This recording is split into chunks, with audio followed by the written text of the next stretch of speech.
ಹೇಳಿ ಮಾವಯ್ಯ, ನಮ್ಮವ್ವ ಯಾರು? ಹೇಳ್ತೀನಿ ಇರೋ ರಾಮ, ಯಾಕೋ ಅಷ್ಟು ಅವಸರ ಮಾಡ್ತಿದೀಯಾ? ಇರು. ಅಲ್ಲ, ಅಲ್ಲಿ ಬಾಸ್ನ ಕರ್ಕ ಬಂದಿರ್ತಾರೆ, ನಾನು ಬಿರ್ನೆ ಹೋಗ್ಬೇಕು. ರಾಮ, ನೀನು ಹೋಗದೆ ಅಲ್ಲಿ ಏನು ಕೆಲಸ ನಡೆಯೋಲ್ಲ ಅಂದಮೇಲೆ ಯಾಕೆ ಅಷ್ಟು ಅವಸರ ಮಾಡ್ತಿದೀಯ? ಇರು ಇರು. ನನ್ನ ಅವ್ವ ಯಾರು ಹೇಳಿ? ರಾಮ, ನಿನಗೆ ನನ್ನ ಮೇಲೆ ಕೋಪ ಇರೋದನ್ನು ನಾನು ಒಪ್ಕೋತೀನಿ. ನಿನ್ನ ಜಾಗದಲ್ಲಿ ನಿಂತ್ಕೊಂಡು ಯೋಚನೆ ಮಾಡಿದ್ರೆ ಆ ಕೋಪ ಇರೋದು ಸಹಜನೇ. ಆದರೆ ಒಂದು ಕ್ಷಣ ನೀನು ನನ್ನ ಜಾಗದಲ್ಲಿ ನಿಂತ್ಕೊಂಡು ಆಲೋಚನೆ ಮಾಡು. ನನಗಾಗಿರೋ ಅನ್ಯಾಯನ ಮನಸ್ಸಲ್ಲಿ ಇಟ್ಕೊಂಡು ಯೋಚನೆ ಮಾಡು. ನಾನು ನನ್ನ ತಂಗಿನ ಕಳ್ಕೊಂಡಿದ್ದೀನಿ ರಾಮ. ಅದು ಅಲ್ಲದೆ ಇಷ್ಟೂ ವರ್ಷ ನಿನ್ನನ್ನು ಒಬ್ಬ ಅನಾಥ ಅಂತ ನಾನು ತಿಳ್ಕೊಂಡಿದ್ದೆ. ನನ್ನ ಜಾಗದಲ್ಲಿ ಯಾರೇ ಇದ್ದಿದ್ರು ನಿನ್ನ ಜೊತೆ ಹೀಗೆ ನಡ್ಕೋತಾ ಇದ್ರು ಅಲ್ವಾ ರಾಮ? ಹೇಳು. ಹಿಂಗೆ ನಡ್ಕತ್ತಿದ್ರಾ?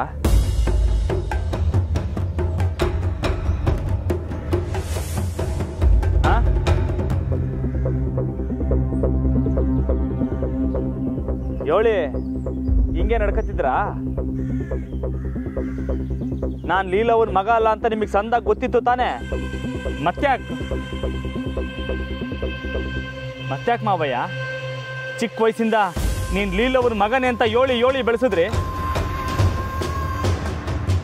ಮತ್ತ್ಯಾಕೆ ನನ್ಗೆ ಅವನ ಮೇಲೆ ಪಿರುತಿ ಜಾಸ್ತಿ ಆಗಂಗೆ ಮಾಡಿದ್ರಿ? ನೀವೇ ಕರ್ಕೊಂಡು ಹೋಗ್ಬಿಟ್ಟು ನನ್ನ ಕೈ ಮೇಲೆ ಅವನ ಹೆಸರು ಹಚ್ಚ ಹಾಕಿಸ್ಬಿಟ್ರಿ. ಯಾಕೆ ಮಾವಯ್ಯ?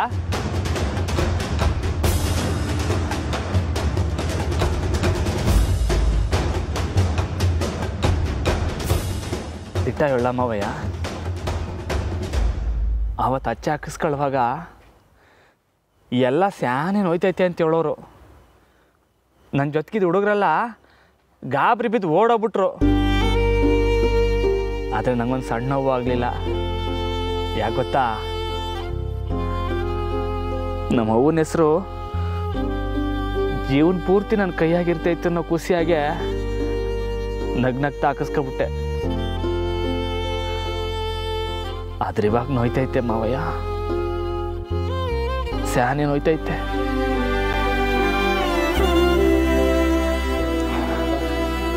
ಮಾವಯ್ಯ, ನಾನು ಸಾಯ ಗಂಟೆ ಈ ಹೆಸರು ನನ್ನ ಕೈನಾಗ ಇರ್ತೈತೆ. ಆದ್ರೆ ನಮ್ಮವ್ವ ಎಲ್ಲಿ ಮಾವಯ್ಯ? ಹೇಳ್ದಲ್ಲ ರಾಮ, ಅದು ಯಾವುದೋ ನಾನು ಬೇಕಂತ ಮಾಡಿದ್ದಲ್ಲ. ನಿನ್ನ ಕೈ ಮೇಲೆ ಹಚ್ಚ ಯಾಕೆ ಹಾಕಿಸ್ದೆ ಗೊತ್ತಾ? ನಿನ್ನ ಮನಸ್ಸಲ್ಲಿ ಯಾವತ್ತೂ ಲೀಲಾನೇ ತಾಯಿಯಾಗಿರಬೇಕು. ಮತ್ತ್ಯಾಕೆ ಇವತ್ತು ಹಿಂಗೆ ಮಾಡಿದ್ರೆ?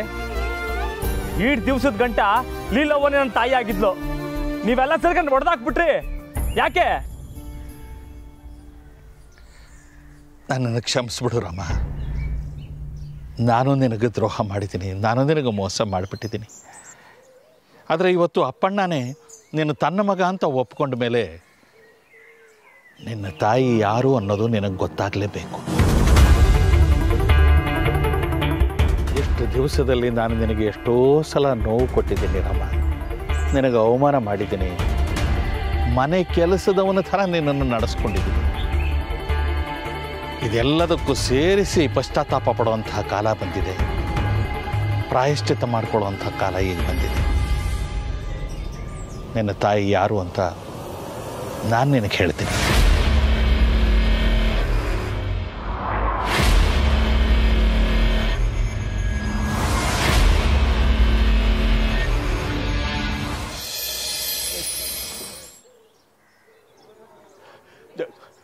जानकी, जानकी, मावा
ಹೇಳ್ತೀನಿ, ದಿಟಾನೇ ಹೇಳ್ತೀನಿ ರಾಮ.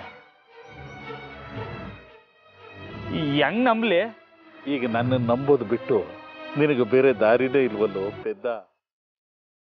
ಹೇಳಿ ಮಾವಯ್ಯ, ಹೆಂಗ್ ನಂಬ್ಲಿ ನಾನು? ರಾಮ, ಇಷ್ಟು ದಿವಸ ಸುಳ್ಳು ಹೇಳ್ತಾ ಇದ್ದಿದ್ದಕ್ಕೆ ಒಂದು ಕಾರಣ ಇತ್ತು. ನೀನು ದತ್ತುಪುತ್ರ ಅನ್ನೋ ವಿಚಾರ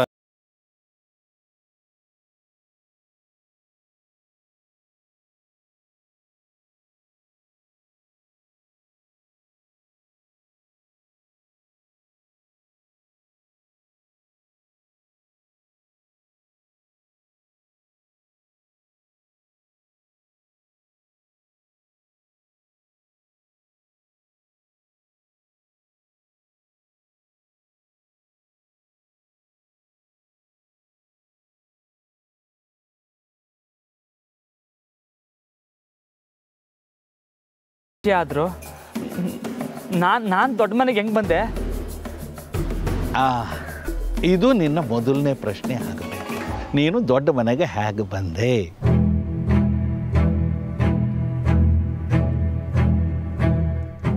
ಹೇಳ್ತೀನಿ ಕೇಳು.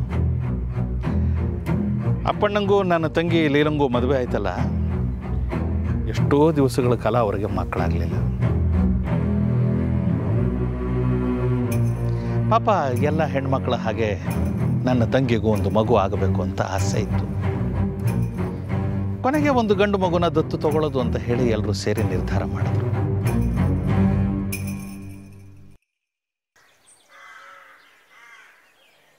ಹಾಗೆ ಶುರು ಆಯಿತು ನೋಡು ಅಪ್ಪಣ್ಣನ ಹೊಸ ಆಟ.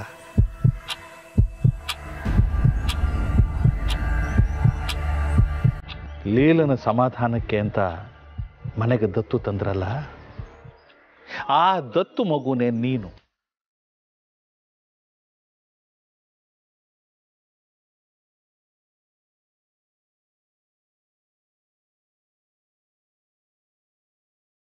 ಆದ್ರೆ ಈಗ ಗೊತ್ತಾಗ್ತಾ ಇದೆ, ನೀನು ಅಪ್ಪಣ್ಣನಿಗೂ ಮತ್ತೆ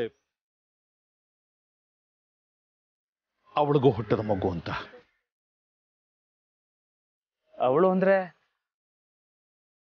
ಅಪ್ಪಯ್ಯ ಹೇಳಿದ ದಿಟಾನ? ನಮ್ಮ ಅವನ ಹೆಸರೇನು?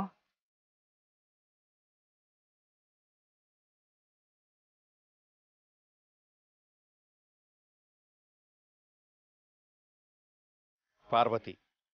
ನಿನ್ನ ಅವನ ಹೆಸರು ಪಾರ್ವತಿ ಅಂತ.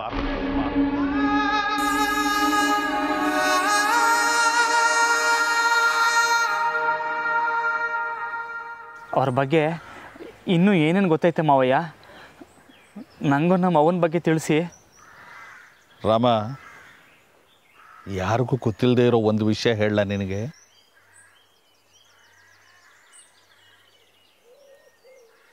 ನಿನ್ನವ್ವ ಇನ್ನೂ ಬದುಕಿದಾಳೆ.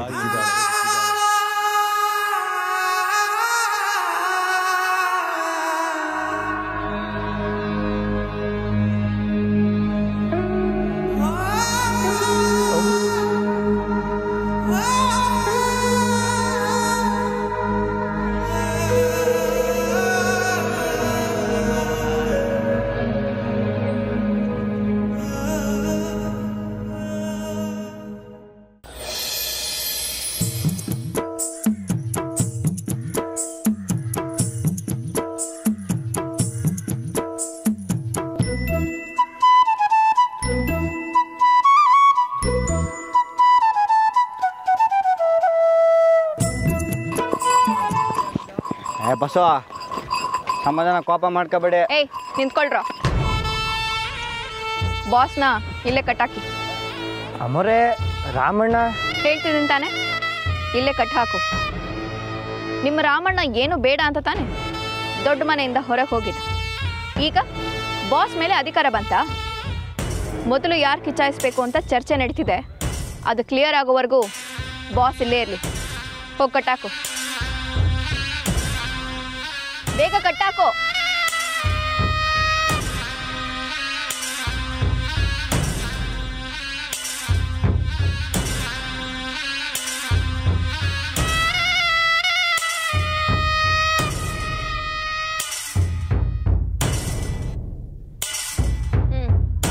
ನೀವೆಲ್ಲ ಹೊರಡಿ. ಚಂದ್ರಿ, ನಿನ್ ಬಾಸ್ನ ನೋಡ್ಕೊ.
Very good.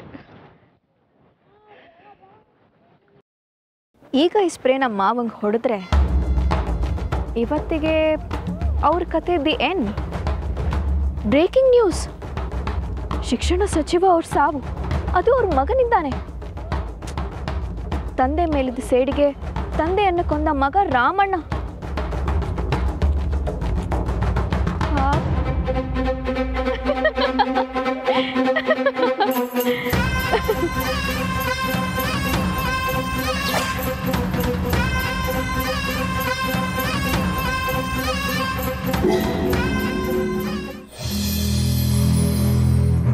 ಮಹಾದೇವಯ್ಯನವರು ರಾಮುನ ಕರ್ಕೊಂಡು ಹೋದ್ರು, ಮಾವನವ್ರನ್ನ ಹುಡ್ಕೊಂಡು ಹೋದ್ರು. ಏನಾದರೂ ದೊಡ್ಡ ಗಲಾಟೆ ಆದ್ರೆ ಎಲ್ಲಿದ್ದಾರೆ ಎಲ್ಲ?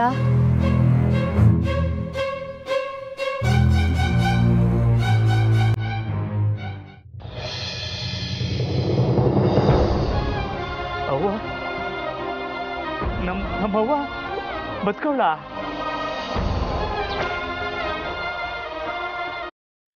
ಎಲ್ಲವಳೆ ಮಾವಯ್ಯ? ನಮ್ಮವ್ವ ಎಲ್ಲವಳೆ? ಎಲ್ಲವಳೆ ಮಾವಯ್ಯ? ನಮ್ಮವ್ವ ಎಲ್ಲವಳೆ? ಬನ್ನಿ ಈಗಲೇ ಕರ್ಕೊಂಡೋಗಿ. ಇರು ಯಾಕೆ ಅಷ್ಟು ಅವಸರ ಪಡ್ತೀಯ? ಇರು, ಹೇಳ್ತೀನಿ. ನಾನು ನಿನಗೆಲ್ಲ ಹೇಳ್ತೀನಿ. ಆದರೆ ಎಲ್ಲದಕ್ಕಿಂತ ಮೊದಲು ನಿನ್ನ ಅಪ್ಪಯ್ಯನ ಬಗ್ಗೆ ನಾನು ನಿನಗೊಂದು ವಿಷಯ ತಿಳಿಸ್ಬೇಕು. ಅಪ್ಪಯ್ಯನ ಬಗ್ಗೆನಾ? ಅಪ್ಪಣ್ಣ ನಾನು ನೆನೆಸ್ಕೊಂಡ್ರೆ ನನ್ನ ರಕ್ತ ಎಲ್ಲ ಕುದಿಯುತ್ತೆ. ಅವನೊಬ್ಬ ದ್ರೋಹಿ.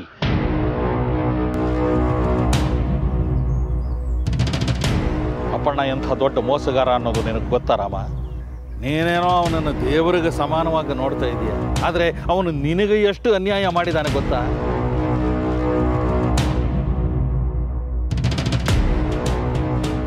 ಎಷ್ಟು ತಪ್ಪುಗಳನ್ನ ಮಾಡಿದಾನೆ ಗೊತ್ತಾ ಅವನು?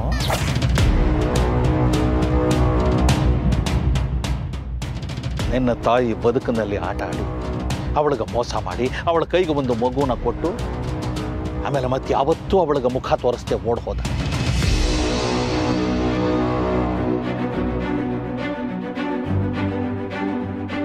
ಹಾಗೆ ತಾನು ಮಾಡಿದ ಪಾಪಕ್ಕೆ ಪ್ರಾಯಶ್ಚಿತ್ತವಾಗಿ ನಿನ್ನನ್ನು ಅವನು ಬೆಳೆಸ್ತಾ ಇದ್ದಾನೆ ಅಷ್ಟೇ. ಅದು ಹೊರತು ನಿನ್ನ ಬಗ್ಗೆ ಅವನಿಗೆ ವಿಶೇಷವಾದ ಆಕ್ರಾಸ್ಥ ಇದೆ ಅಂತೆಲ್ಲ ನೀನು ತಪ್ಪು ತಿಳ್ಕೋಬೇಡ. ಅಂಥ ಅಪ್ಪಯ್ಯನ ಏನು ಮಾಡ್ತೀಯ? ಅವನನ್ನು ಸುಮ್ಮನೆ ಬಿಡ್ತೀಯ? ಅವನ ದ್ರೋಹಕ್ಕೆ ಏನು ಮಾಡ್ತೀಯ?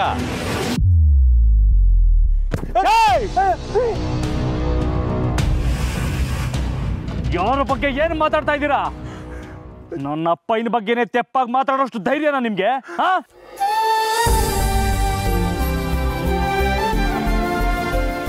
ನನ್ನ ಮತ್ತೆ ಅಪ್ಪಯ್ಯನ ಬ್ಯಾರೆ ಮಾಡೋಕೆ ಅವ್ವ ಬದುಕವಳೆ ಅಂತ ಸುಳ್ಳು ಬೇರೆ ಹೇಳ್ತಾ ಇದ್ದೀರಾ? ನನಗೆ ಗೊತ್ತು, ನನ್ನ ಅಪ್ಪಯ್ಯನ ಬಗ್ಗೆ ನನಗೆ ಸಂದ ಗೊತ್ತು. ರಾಮೋರೆ ರಾಮೋರೆ ನಮ್ಮಪ್ಪಯ್ಯ ಇಂಥ ತೆಪ್ಪ ಮಾಡಿರಕ್ ಸಾಧ್ಯನೇ ಇಲ್ಲ. ನಾನು ಹೇಳ್ತಿರೋದು ಸತ್ಯ ಕಣ, ನನ್ನ ಮಾತು ನಂಬು. ರಾಮೋರೆ ಬಿಡಿ. ಹೇಳಮ್ಮ, ನೀನಾದ್ರೆ ಹೇಳಮ್ಮ ಇವನಿಗೆ, ನಾನು ಹೇಳ್ತಿರೋದು ನಿಜ ಅಂತ ಹೇಳಮ್ಮ ಇವನಿಗೆ. ಒಂದು ಮಾತು, ಇನ್ನೊಂದು ಮಾತು ನಮ್ಮ ಅಪ್ಪನ ಬಗ್ಗೆ ತೆಪ್ಪಾಗಿ ಮಾತಾಡಿದ್ರೆ ಮೈಯಾಗ ಉಸಿರಿರಕ್ಕಿಲ್ಲ. ನನಗೆ ಗೊತ್ತು ನಮ್ಮ ಅಪ್ಪಯ್ಯ ಹೆಂಗಸನ್ನ ಹೆಂಗ್ ನೋಡ್ಕೋತಾರೆ, ಅವ್ರಿಗೆ ಹೆಂಗ್ ಗೌರವ ಕೊಡ್ತಾರೆ ಅಂತ ನನಗೆ ಸಂದ ಗೊತ್ತು.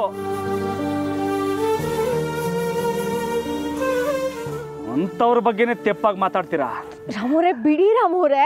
ನೀವು ಸುಮ್ಕೀರ್ ನಂಬರೆ. ಇವ್ರು ಏನಂತ ಅಂದ್ರು ಗೊತ್ತಾ ನಿಮ್ಗೆ? ಅವ್ರಿಗೇನಾದ್ರೂ ಹೇಳಿರ್ಲಿ ಬಿಡಿ. 3 ಜನ ಅದು ನೋಡಿದ್ರೆ ಕಷ್ಟ ಆಗುತ್ತೆ. ಬಿಡಿ ರಾಮೋರೆ. ಮಾವಯ್ಯ ಅನ್ನೋ ಒಂದೇ ಒಂದು ಕಾರಣಕ್ಕೆ ಜೀವಂತವಾಗಿ ಬಿಟ್ಟು ಹೋಯ್ತೀವಿ. ಇಲ್ಲ ಅಂದಿದ್ರೆ ನಿಮ್ಮ ಸಮಾಧಿ ಇಲ್ಲೇ ಆಗೋಯ್ತಿತ್ತು. ಬಿಡಿ, ಬನ್ನಿ ಬನ್ನಿ.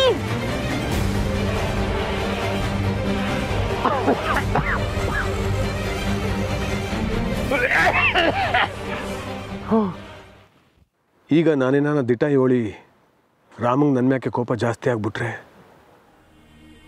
ಜೀವನ ಪೂರ್ತಿ ಕೋಪದಲ್ಲೇ ಇದ್ಬಿಟ್ರೆ, ದಿಟ ಹೇಳಿ ಅವನನ್ನು ಒಪ್ಸೋಣ ಅಂತ ಬಂದೀನಿ.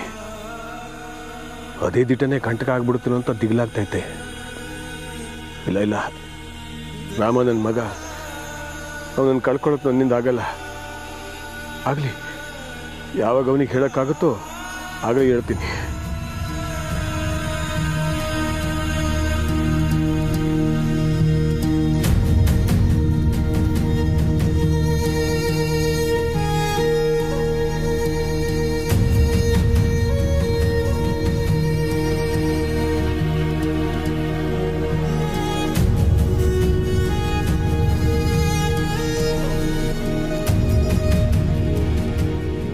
ರೀ,